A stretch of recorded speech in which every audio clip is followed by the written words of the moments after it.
With the work that I do, I tend to work with a lot of people that have been through therapy a number of times, or they've seen certain people on a journey in which they're trying to work with fractures within themselves that they haven't quite understood well, and they've tried therapy and it's not worked for them, and well, they've tried again and again. And I tend to meet people down the road of their journey where it needs to be a little bit more intense and a little bit deeper work. But one of the first things that tends to reveal itself in these conversations with people is the mask that they wear, and the battle within authenticity. And it feels to me that the majority of people, if not all the people I've worked with, are holding up a mask to the world while they're slowly drowning beneath it. Welcome to the What If You Could podcast. I am your host, Gary Scott. And today, my guest, all the way from jolly good London, if we could still say that, is Liam Wakefield. Hello, Liam. Hey, Gary. Hey, thank you for having us on. Absolutely. Absolutely. I'm really looking forward to this. We're going to get into some very good stuff. You're going to help some people too. And I'm looking forward to that. So, guys, Liam Wakefield is a psychotherapist, counseling lecturer, writer, and former British Army soldier whose work sits at the intersection of psychology, philosophy, and human transformation. So I'm looking forward to jumping all that. We're really going to get in deep and help some folks. So, but before we do, like I threatened Liam earlier, we're the What If You Could podcast. I always ask my guests at the gate. Uh, Liam Wakefield, what is your What If You Could? I think a good way to answer this for me would be, what if I could understand myself in the earlier years in the way that I could now? So if I go back to my teenage years, if I could have had the same understanding of self, where could I be with that? And what could life look like right now? Wow. Have you, do you understand yourself now? It's a constant journey. So I liken it to something I'd written not too far, not too long ago, called The State of Becoming. And it's the perpetual state of our own evolution.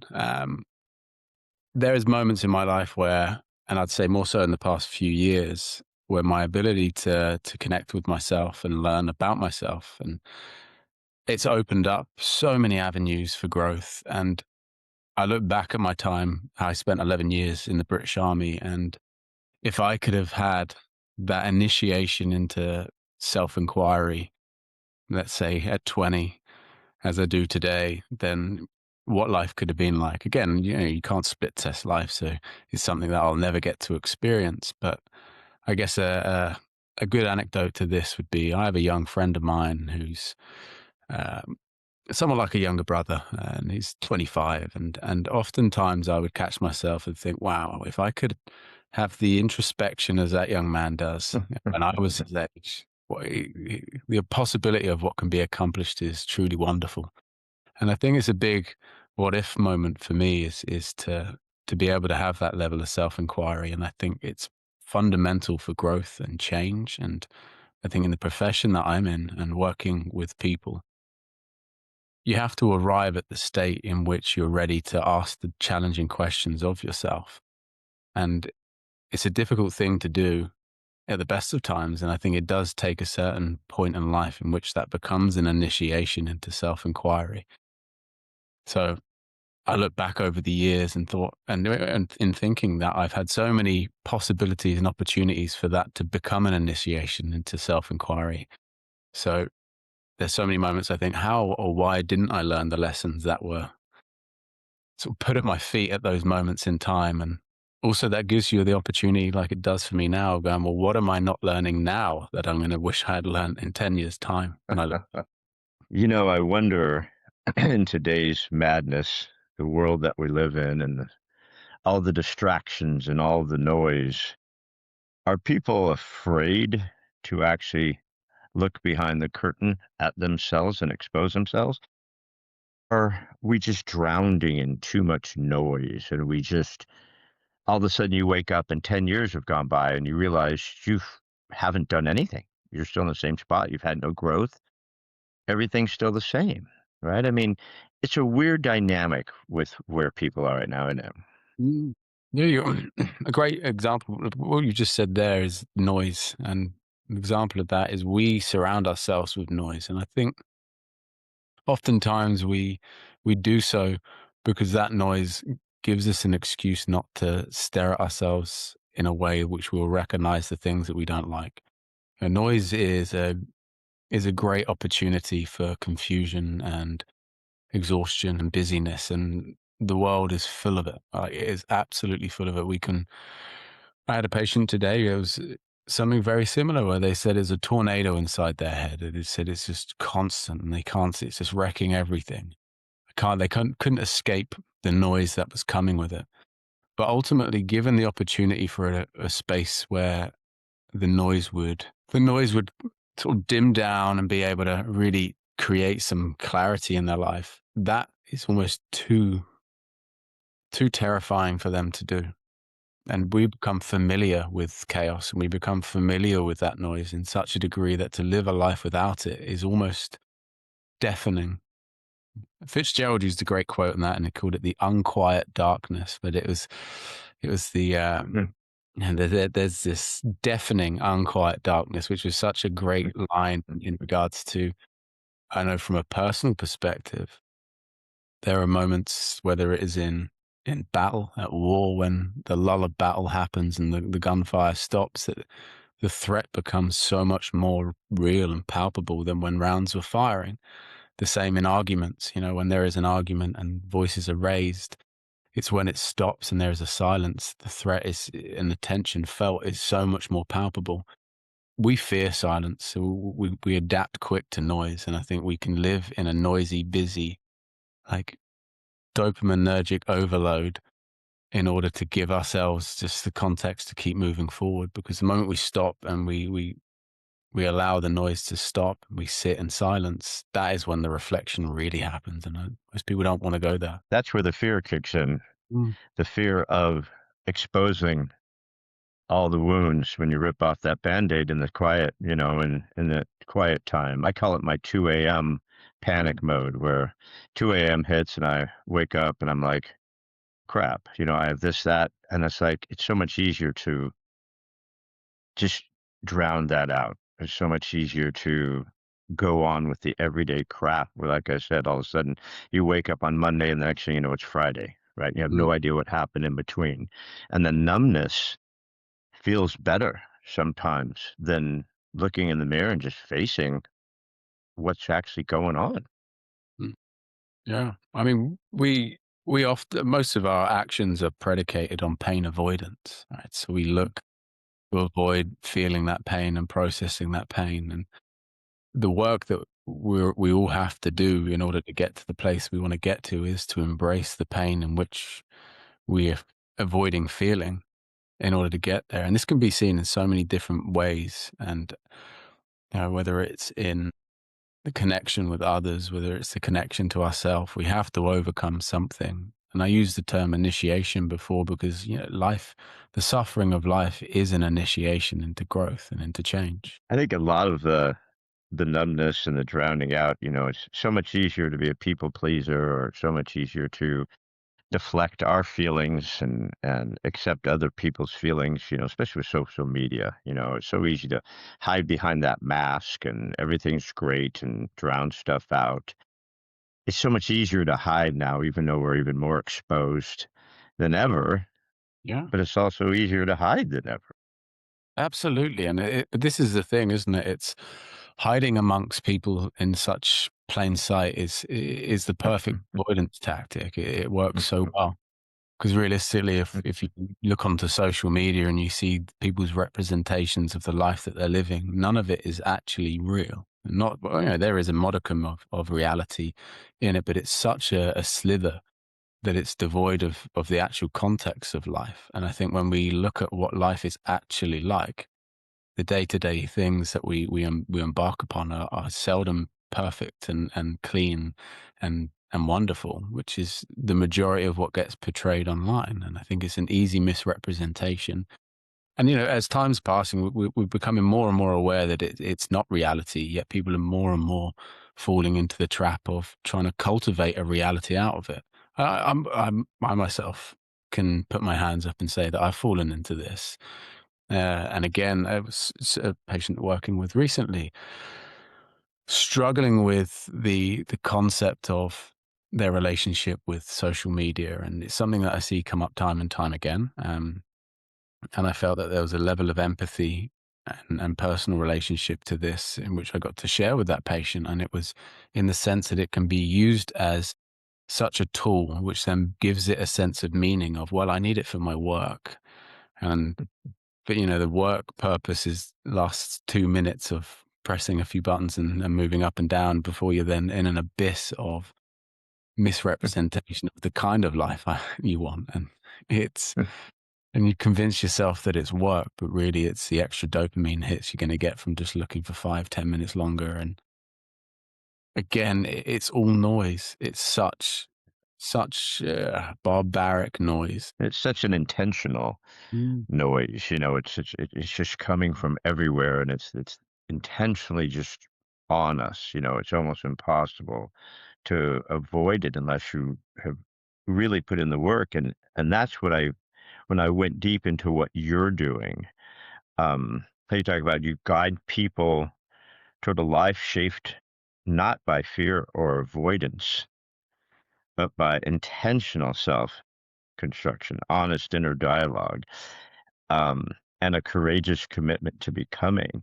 And so many of those words are so strong: fear, avoidance, intentional, right? It's like, and courageous. It's like, it's so challenging, it seems, to be any of those. We're inundated with fear.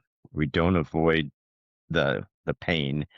Um, it really does take courage, doesn't it? You do have to be courageous to stop, the madness, and kind of grab control of what's going on.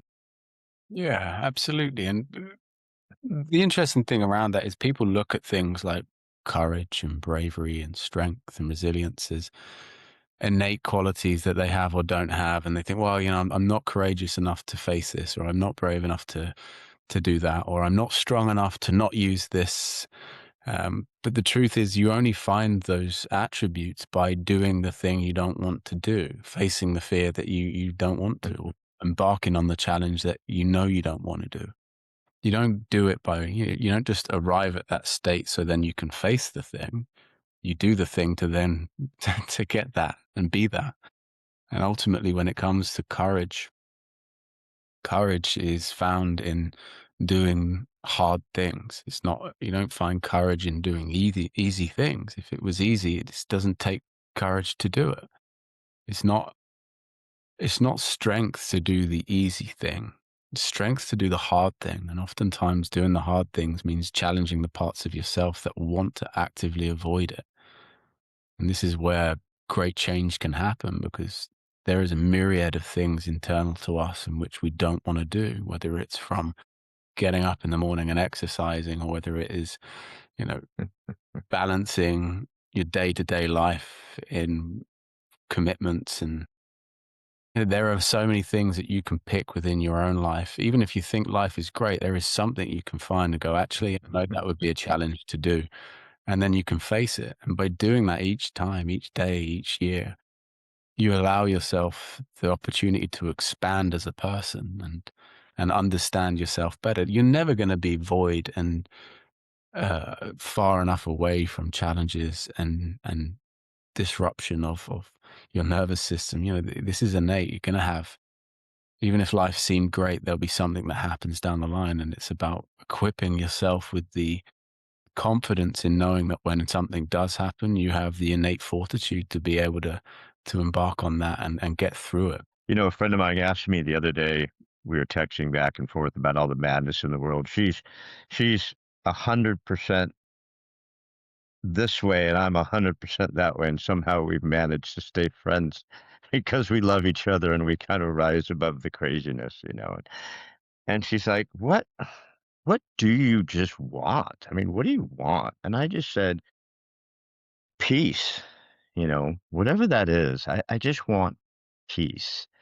And she's like, well, good luck. And not in this world because of blah, blah, blah, blah. I'm just like, chill your jets. You asked me a question, I answered, so for me, the journey is, what does peace mean to me? Freedom mean to me? And then how do I have the courage to go after that peace and make it, a reality and not just a bumper sticker or a tattoo? Yeah. Yeah, this is, and how did you? What come up for you when saying that? Because I think that's a great thing to know that you got to embark on something personal like that. Well, this is how I replied. I said, for me and me only, no one else, but my thought was, this was in my text, basic things: no debt, no mortgage, um, my ability to help as many people as I can, talk to as many people as I can through my counseling work, through the podcasts, um, finding a sense of purpose as far as helping people. Um, and to me, that creates a sense of peace, a sense of freedom. I'm not tied down to anything. I could work from anywhere, right? We could do this from anywhere, and yet still have an impact Mm. on people's life. So it's not dropping out. Peace for me wasn't sitting under a tree meditating. It was being more active. It was being more proactive. It was reaching out more. I think she got it, but maybe not. Maybe she called bullshit because we're friends. But that's brilliant. Again, when you have two people that have such diametrically opposed views to the world, but yet can still find the sort of the standing to have a conversation, that's wonderful. And that to me is such a strength, because most people these days are so caught in one side of the field and refusing to actually entertain somebody else's opposing views, when in actual fact, you know, peace isn't about all having an aligning view of how things should be done. It's about recognizing the view that you have and holding some harmony and respect to somebody else's opposing truth and not seeing it as a threat to themselves. And I think being able to find peace within yourself in how you conduct yourself and lose yourself amongst helping other people is such a space that I think it's a beautiful place to be. And I think it's such a noble and worthy pursuit of life, is to give yourself over to others in a helping sense. I've always been a chronic, don't want to make this podcast about me, I'm sorry, but I've always been a chronic self-talker in a negative sense. Um, a lot of working on erasing the tapes, and when I was reading through a lot of what you're doing, um, I I know that that's something you probably deal with a lot with people, is getting them to, I don't know, erase the tapes, play them backwards. I mean, what are your thoughts on that when you're getting people that's just like that person with the tornado, the volcano in their head, whatever, getting them to, okay, let's slow that down. Let's stop that hatred talk, that self-talk, the negative self-talk. It's it's a good question, because it's something that I work with daily within my practice, and it's dialogical. We exist because we fundamentally run off of a narrative. Everything is, from everything that you look at. I mean, just look behind you. The plethora of books that sit on the shelves are interpretations of people's internal narratives that they have put onto page. The same when you speak to somebody, the same when you connect. We are just combining narratives, and we use dialogue to do that. And when it comes to the psyche and working with the inner frame of existence, our structure and function is predicated on the narrative that, one, we tell the world, and two, what we tell ourselves. A big part of what I work with that is from a format called voice dialogue, and it's working with the parts of ourselves, these sub personalities in which hold its own narrative. So when we look at an internal conflict, let's again use as a vignette, and I'll anonymize it to make sure it's protected in that sense. But a patient of mine that is conflicted by decisions that they should make in the life that they're living, and the narrative that is created within there is fundamentally created based on the experiences that they've had. So if it's somebody that has experienced an early life trauma and an adverse childhood experience, and that has shaped a negative self-talk within the narrative that they have for themselves as they grow up, there is, let's say, an insecurity or an inferiority complex around relationship dynamics or connections with other people. Entering a space, there is the continual narrative of, well, I'm not good, or they don't like me, or that is such a strong voice, but it is only one part of them. There's a beautiful quote of being multitudes and having a multitude of existence within you as parts. And when we look at that as a frame, when we can dialogue between the parts of ourselves, we can start to recognize which narratives are controlling our life. And ultimately, it's a script that we're ending up playing out and performing. And there, when we look at the sort of neurotic psychotic break within somebody's structure and function of self, it's when they get caught in one particular narrative that then becomes the driving narrative for their life. I am bad, I'm not good at this, nobody likes me, I can't connect. And it's the negative, you typically see it as negative self-talk. If you look at it from an internal family systems perspective or a transactional analysis perspective, it's the judge and it's the critic, it's the firefighter and the manager. These set personalities that control and impact our decision making.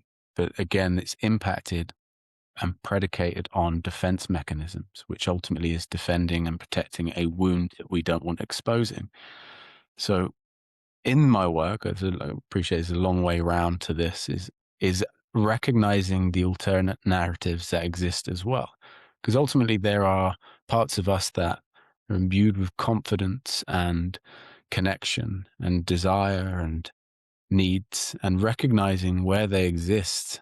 It's almost about taking the step back within the structure of self and being the observer of actions. And when you look at somebody who can orchestrate tension and conflict well, they step back within themselves to observe which part of them is speaking, which narrative is coming to the forefront of the conversation. And it's in recognition of that they can then alter the narrative by balancing the tension between the parts.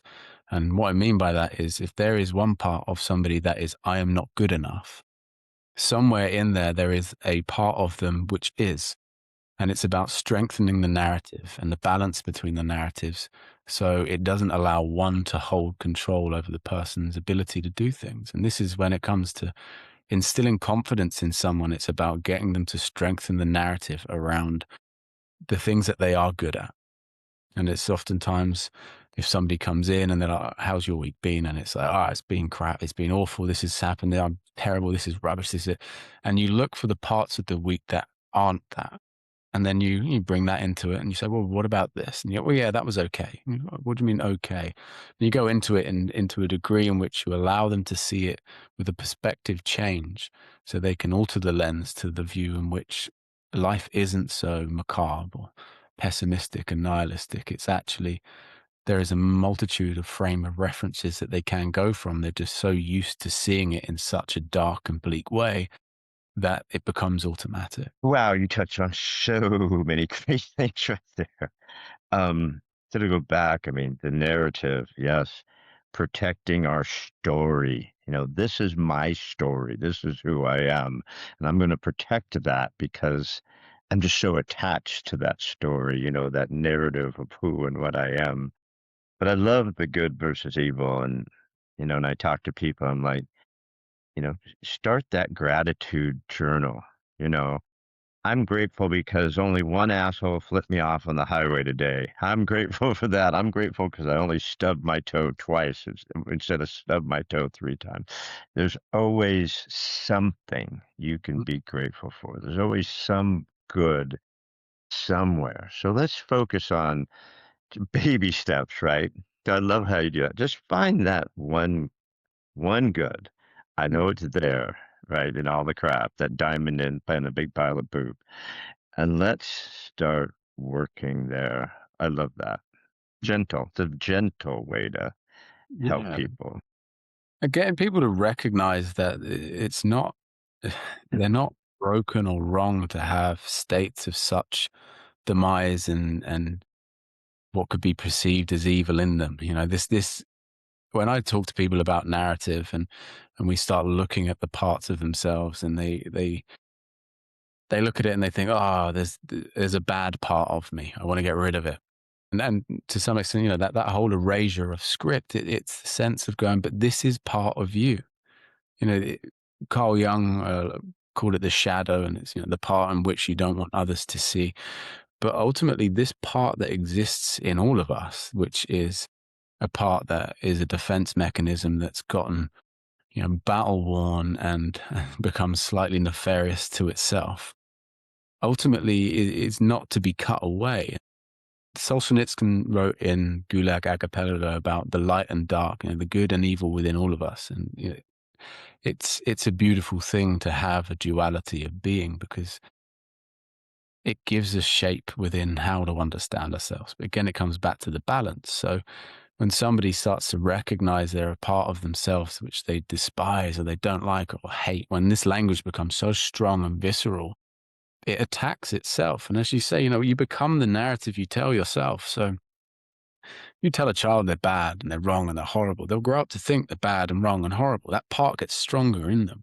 And they start enacting that into the world because it's the script in which they're being told. And this is why in parenting, it's fundamental to recognize that a child is, you know, they're neither bad and they're neither good. You know, they're all things. They're a multitude of things, and each emotion and range of emotion is acceptable to a degree. You know, obviously there are the points in which, you know, but don't go around destroying and becoming a tyrant to the world, but recognize that you can, anger is still a part of you. It's not something to be shut away and avoided, and you know it will come back round. And if you suppress or repress these parts of ourselves, they will inevitably find a way out. So coming into a space where you can become harmonious to the parts of you that can destruct, it is the best way to create a level of peace internally, as opposed to just trying to be away with parts of yourself that you struggle with, because you live in denial. You know, you can't cut your arm off.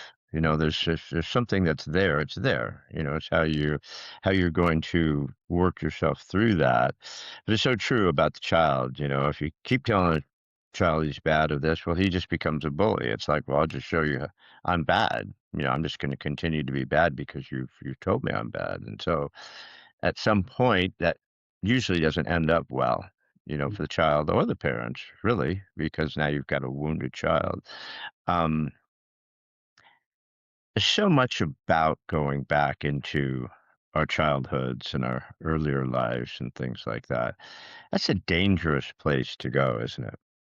It is, yeah, it really is. And I, throughout my career, I sat on either side of the fence with this, and I've got a fantastic mentor and clinical supervisor in my life who uh, absolutely can't stand the concept of trauma or going back. And, you know, and he's trained very extensively in such a way and phenomenally can entertain these conversations and work at that depth and going back. But recognizing that what you find there can help shape some things in the map, but you have to move forward.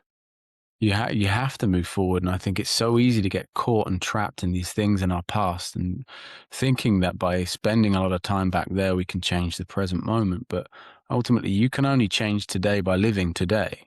You can look at the past and recognize repetition compulsions or areas in which improvement can be made, but ultimately, there is something to be said about getting trapped in a point in your life which doesn't serve you today, because you can't blame it. And something I hear time and time again is when people blame their parents for the tough life that they had, and ultimately it's like, well, what do you want done here? Because you can't change that. That's a part of you, right? That exists, and you know, get over it. Like work with it, use it, but quit hating on people that are in a time that you don't have access to. You can't change that. And ultimately, this is where the external locus of control has such a deep, profound impact on people's lives. And to expand on that a little bit, the external locus of control is this belief in which it's external to the self. So life is happening to you. My parents were hard on me, and this is happening to me. And instead of it happening inside of you, which is the internal locus of control, the recognition that I have access, I have agency, and I have autonomy to change my life. If we say, right, I was abandoned by my mum, and that means because of that, I can't do this thing. This always happens to me. And I will repeat this mistake again and again because of this misfortune of this parent that didn't provide me with the needs that I needed meeting. But ultimately, that's fine. But if that becomes a narrative, then you've just given yourself license and excuse to not do the hard thing, which is recognizing, well, what can you do about that?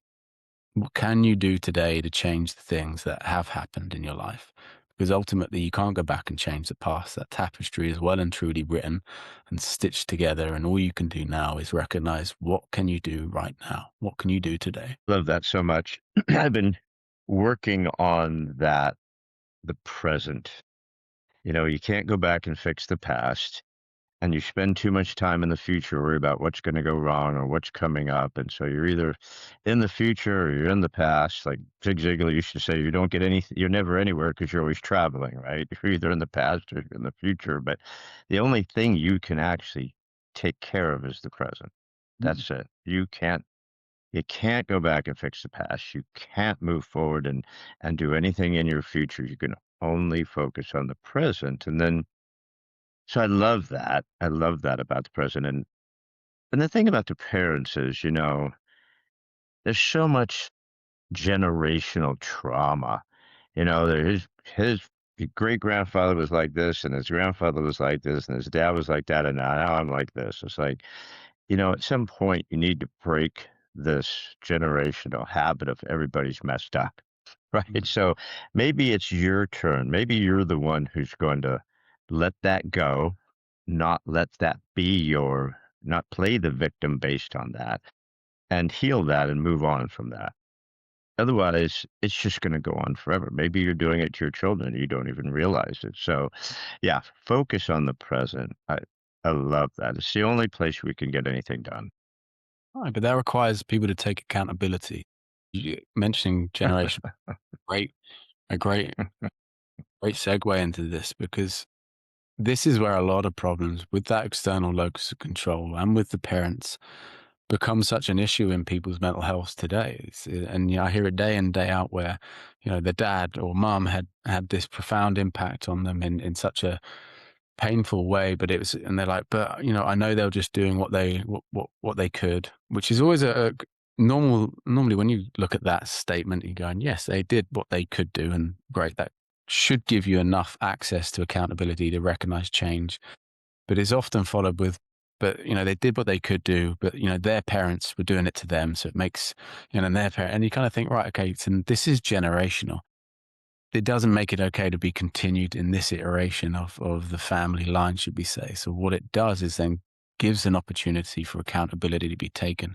So instead of passing the buck backwards, it has to stop in that present moment to say, right, I can recognize that these are repetitions happening with grandfather to father to me, but I'm going to make this change. I'm going to actually take accountability for it not passing on to my own children, and it's not going to be something that I project out into the world.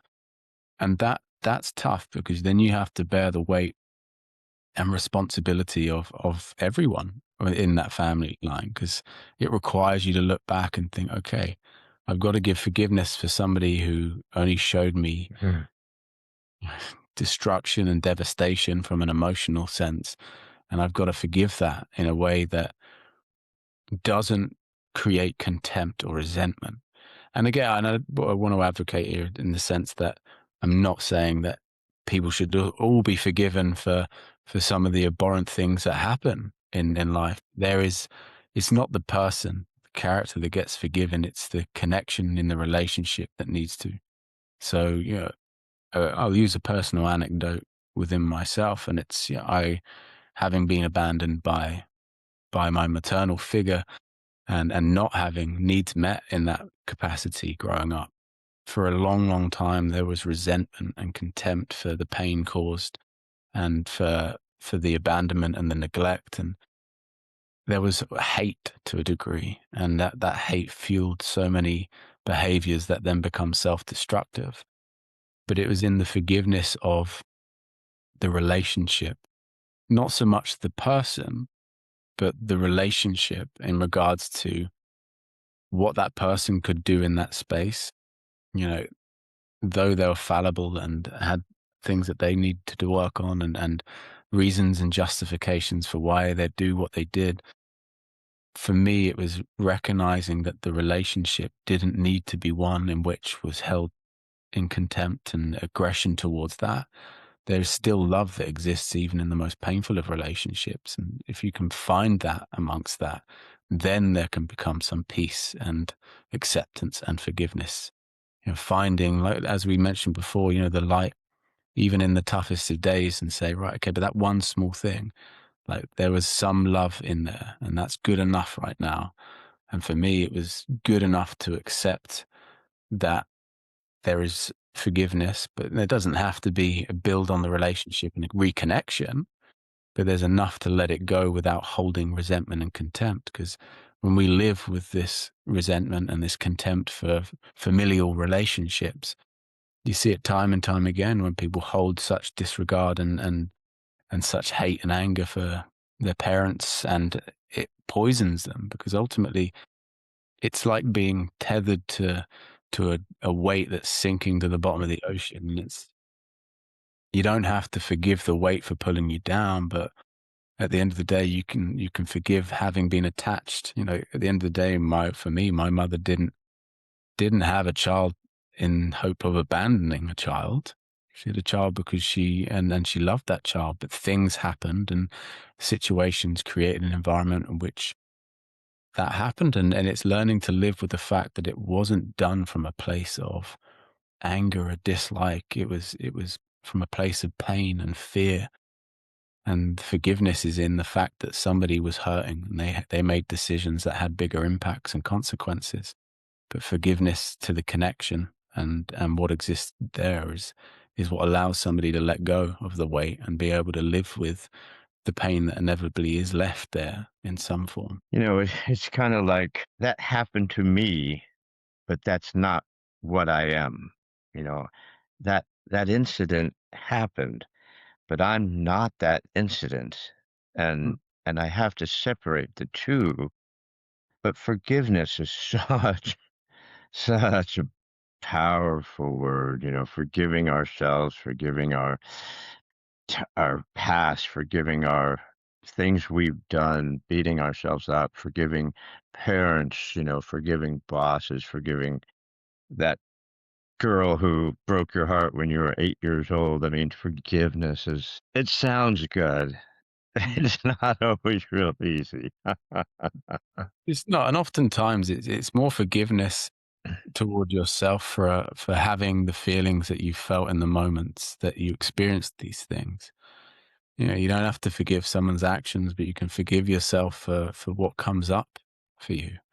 I think it's important to do that. Again, it comes back to that narrative, because ultimately, when people get stuck in a frame of, I can't forgive myself, I can't move forward because I can't forgive myself, I can't, well, it's almost saying that I can't forgive myself for feeling what I'm feeling.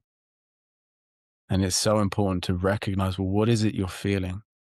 And allowing that to exist, and allowing the narrative to be reworked and re-understood in a way that allows forgiveness to be a part of that narrative.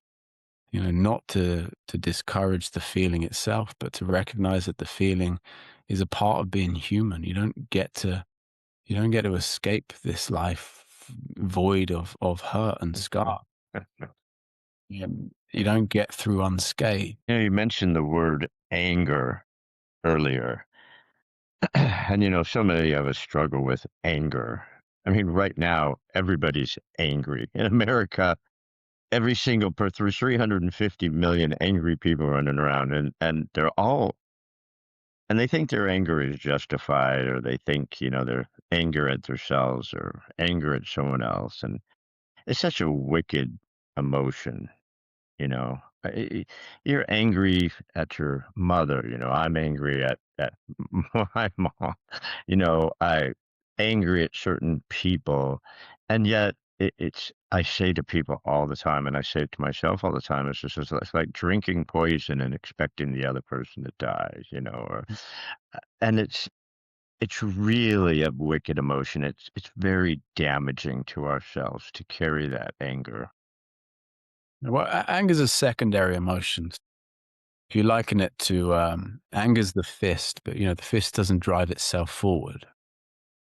Momentum of the arm, the shoulder, and everything that goes into driving that fist forward is what sits beneath it. So anger, from a primordial sense, when you look at it from the brain, where we're looking at it from the pleasure and aggressive drive, which are located in the same part for our drive with aggression and anger is because it is a sublimated response and a secondary emotion. Oftentimes you find people are angry, but underneath it is shame or guilt or an expression of a need in which they cannot express or articulate in a way that's coherent. You look at children or babies, should we use infancy? They get angry, they get frustrated, they throw things, they cry, they enact like volatile behaviors which manipulate to get what they want because it's an expression of a need which is so clear and they don't know how to articulate it because they don't have the dialogical ability to communicate like that. And when you see a grown up conducting themselves with anger like that, it oftentimes represents a child. It's protest behavior, or it's to the point in which the rational brain has somewhat like been completely hijacked, and now it's just a primordial response of aggression. And when we look at this and we really kind of break it down, there is seldom anger just for the sake of aggression. It's because there is an expression of need that's not being met. Oftentimes being understood. You watch when somebody isn't being understood for long enough, and frustration, irritation bleed into anger. And ultimately, you boil it right back down, and the expression is of a need. They're not understood. They want understanding. They need to be seen. They need to be met where their feelings are.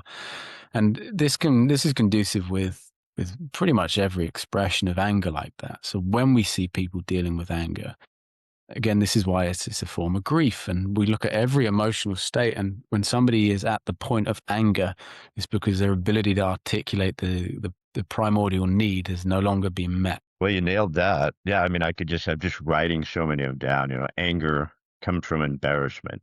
You get embarrassed and you just get pissed off to cover the embarrassment. Fear, frustration. You get frustrated. You're trying to communicate with someone. You think you're right. You think they're wrong. So anger shows up. So true. So true, Liam. Didn't think about it like that. It really is, or even sadness, but there's so many things underneath that anger, and it just comes out as anger. So you have to kind of address or heal or flesh up what's the true emotion? What's causing that anger? Why are you so pissed off? And I probably say that 100 times a day. Why are you so pissed off? Because so many people are.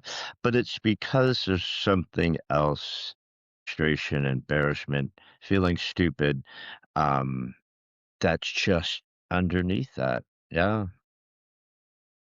What do you when people come to you, um, what do you find seems to be the most common? I don't know, this could be a stupid question, but I was thinking about when I was going through your sites and stuff. That seems to be one of the most common things people are struggling with right now. Because there's a lot of hurt and pain. There's a lot of weirdness out there. What are people coming to you with that they are really having a challenge with, or really struggling with? Yeah, I think again, it's difficult to boil it down to one specific thing, but with the work that I do, I tend to work with a lot of people that have been through therapy a number of times, or they've seen certain people on a journey in which they're trying to work with fractures within themselves that they haven't quite understood well. and they've tried therapy and it's not worked for them, and well, they've tried again and again. And I tend to meet people down the road of their journey where it needs to be a little bit more intense and a little bit deeper work. But one of the first things that tends to reveal itself in these conversations with people is the mask that they wear, and the battle in authenticity. And it feels to me that the majority of people, if not all the people I've worked with, are holding up a mask to the world while they're slowly drowning beneath it. It's a struggle with vulnerability and the idealization of strength, which they're trying to obtain. And we live in a world which is saturated with self-help books and podcasts, and which is a wonderful thing, and Instagram quotes and all of this magnificent stuff. But yet our decline in mental health as a world is worse than ever. Suicide rates are just, it's absolutely abhorrent when you look at the numbers. And really, when you look at it, you think, well, how is that possible when we're in a state of more vulnerability and connection, and we're revealing more than ever? And the problem is because though we're revealing so much, we're also now being forced to wear more masks, because there is such a manicured vulnerability in society today where people think and say that they are showing up in a way that is vulnerable and connecting, but then on the other side of it, they're not showing the parts that need to be seen in order to feel seen and feel connected. So when I tend to work with people, it's they're exhausted. They're exhausted because the performance that they're playing each day is wearing them away, and they feel more alone and isolated because of that. And I think because we're in a world of such noise, there is an expectation that people should be able to be better and optimize more and be healthier, and they've got all the things accessibly at their fingertips, yet they're worse than ever. And it's almost like there is an expectation that people should just be better. Why are you not better? And it's in that the mask that they wear then becomes such a heavy burdening weight that by the time they're I'm sat with them, it's they can't hold it up anymore. In America, our man, the mental health issues for younger people and pretty much everyone. I mean, every category, it's suicide rate and the mental health issues are just off the charts, especially for younger people. And it's that authenticity. They're so struggling to find themselves because they're told they're not this, or they're supposed to be that, or you're supposed to act like this, or you're supposed to be this, or cut a body part off, or whatever. Just this deep struggle for themselves to find their authentic selves. And yeah, the exhaustion level, you know, and it's so bizarre that we're doing it to ourselves. I was talking to a friend and I said, it's not the government. Governments change. It's just not the president. President change. It's not social media. We bring the social media to ourselves. It's not your job. It's nothing out there. Your authentic self is not out there. So you have to stop blaming, or we should try. We should try to stop blaming everything that's out there that's creating this for us, because it's not. It's in here. Mhm. I mean, in my humble opinion, anyways. No, no, I completely agree with that, and I think it brings it back round to saying earlier about that external locus of control. People are building identities on external pains and external problems, and people want to create community and connect, and they do so in by rallying against external like adversaries, and then they become tyrants in their own world, but then they lose identity. Ultimately, if you were to take yourself, and if anyone was just to take themselves away into an empty field and say, "Who am I right here? With nothing else around me, no one else around me. Who am I? What am I?" And Mm. the questions of understanding what even are you? What are you without the eyes of other people on you? What are you, and who are you without the connections, relationships, and things that you like in the world? What are you aside from all of this? And most people can't come up with a coherent answer with any of this because we f- we almost only exist in connection and relation to others and other things. And when we look at the Fairbairn object relation around this, our connection to objects, whether it's a partner or a job or a political view or a group, a community, a sports team, these are the things that start to construct our identity, but they're external of us. But the part that's internal is the relationship we hold toward the object. Now, when we understand ourselves on the basis of these things that we have in our lives, strip them away, and then you lose yourself. And this is what happens when there is social discord or political discord, or there are ruptures. And going back to you and your friends' conversation, when you're diametrically opposed, if your understanding and identity is based on what your friend thinks of you and has an opposing view, that can crush your identity. This is when it brings it back to, well, what do you feel? What do you think? How do you enact in this world that's not in relation and correlation to the things and objects and people that are around you? They say we're the sum total of the five people that are closest to us. And there's a measure of truth in that, because authenticity, I don't believe we can obtain pure authenticity because we exist in a world with other people.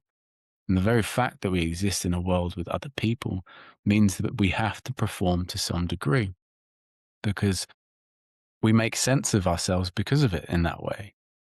How we enact, how we speak to the barista in the coffee shop, to how we turn up to work and how we connect to people will change. Or there parts of us will come out in different ways with each different person that we meet. And there is somewhat of a baseline of self that exists in there. But that self and that understanding of self often gets convoluted with identity found in other people and other things. So trying to differentiate the two is a challenge. And it's a big part of the work that's done in my office is trying to identify, well, who are you when it's yourself, and who are you in correlation to other people and the things that you do in your work. You look at most people, you ever do an icebreaker in some kind of work environment or some group thing, and people always say, oh, hi, I'm Leo, I'm a psychotherapist.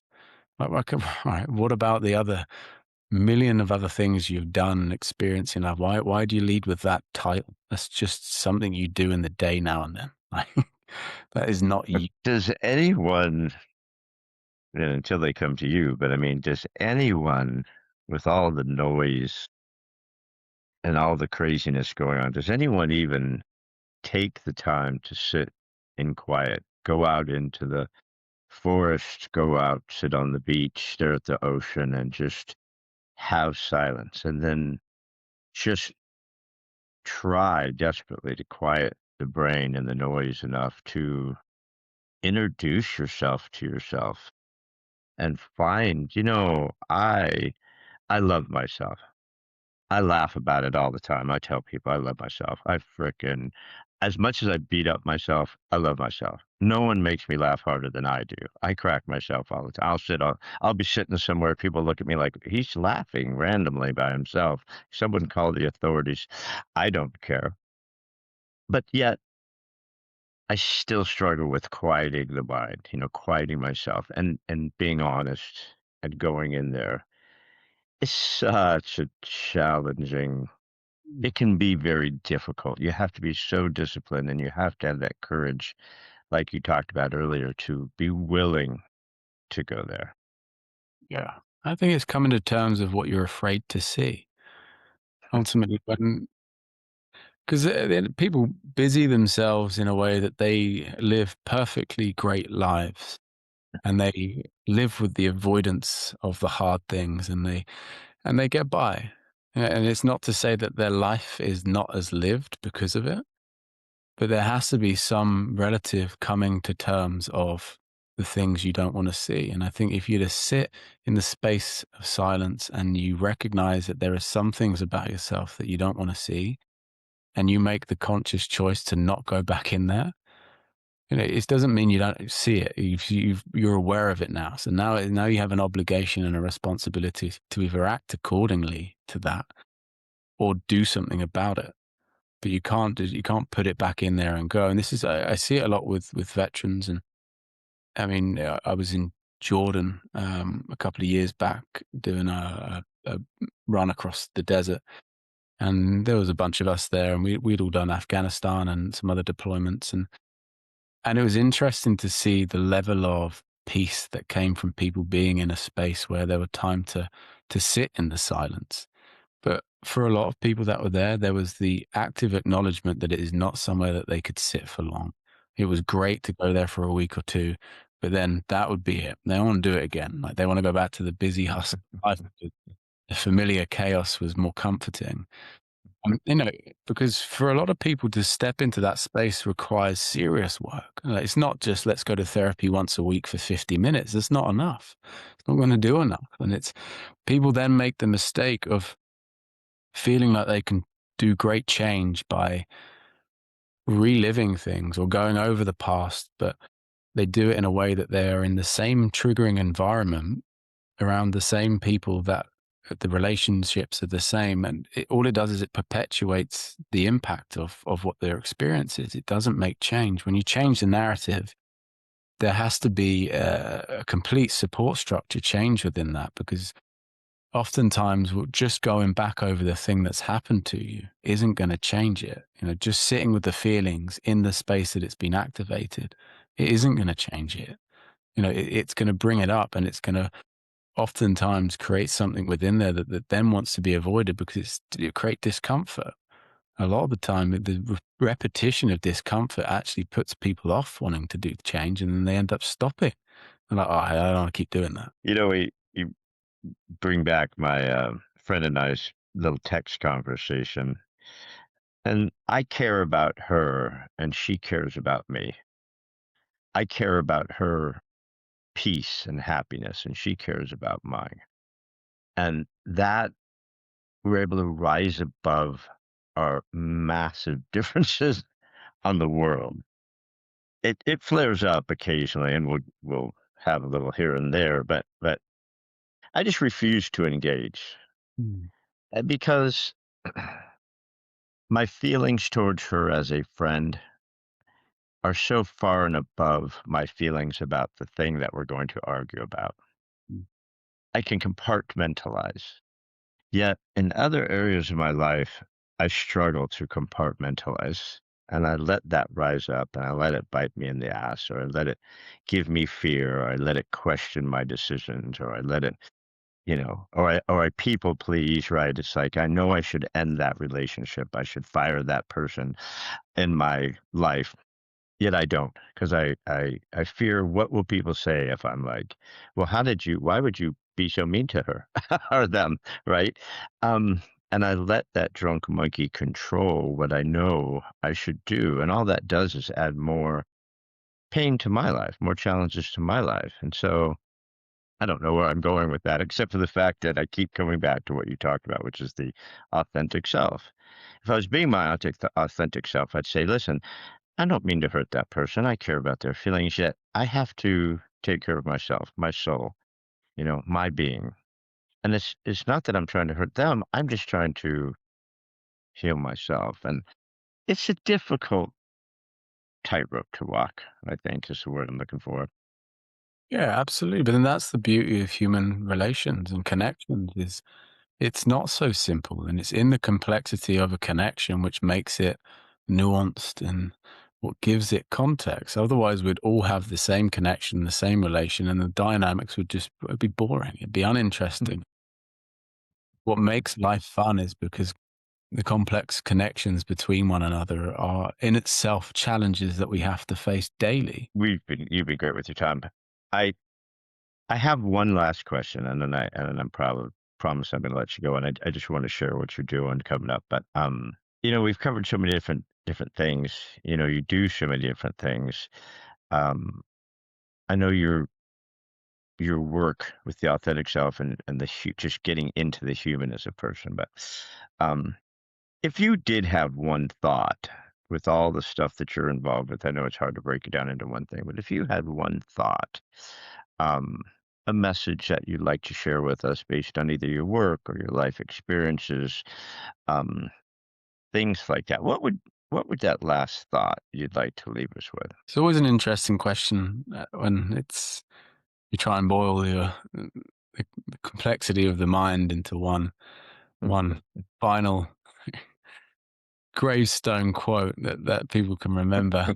Um, I think it's recognizing that in the adversity and suffering that we will all inevitably face or have faced in life, being subjective in its degree in which suffering is experienced, there is something incredible as with what can come from that. The growth that can come from hard times and suffering, if it's put into a narrative that is in favor of oneself, that is when change can really, really happen. I think it's all the while that we hold fear in favor. Fear is the stronger force against that, the pain of that change.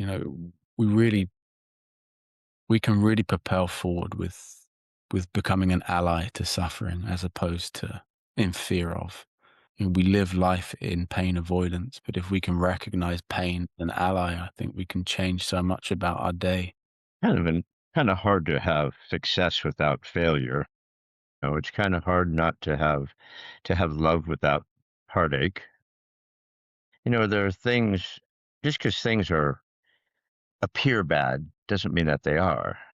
I mean, they could be a bad something that has happened to you can actually be one of the best things that end up being one of the best things that ever happened to you. A divorce, something that job loss, and you find a better job that was actually your calling and stuff like that. So yeah, I think you have to understand that the things that have happened aren't the end of stuff, right? I mean, the things and that's kind of I like that. That's what you seem to be fleshing up when you're working with people, is especially about staying in the present. I love that a lot. Recognizing that the pain is an initiation to move forward is what can help people ground themselves in the present moment.